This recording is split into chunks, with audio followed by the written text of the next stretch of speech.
পরের দিনে জিব্রাইল আবার আসছে, দরজার সামনে সালাম দিলেন।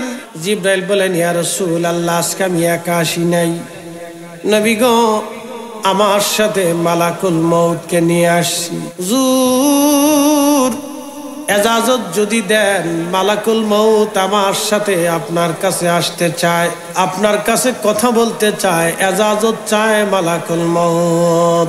অনুমতি যদি দেন, মালাকুল মউত আমার সাথে ভিতরে আসতে চায়। নবীজি অনুমতি দিলেন। জিব্রাইল এবং মালাকুল মউত নবীজির সামনে বসে গেলেন।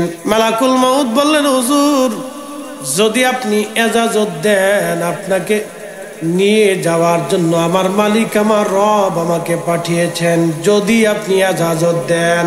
আল্লাহু আকবার, চিৎকার মেরে বলি ইয়া রাসূলুল্লাহ। যদি নবীজি আপনি এজাজত দেন, এজাজত যদি অনুমতি হয়, আমি আপনাকে নিয়ে চলে যাব রবের দরবারে।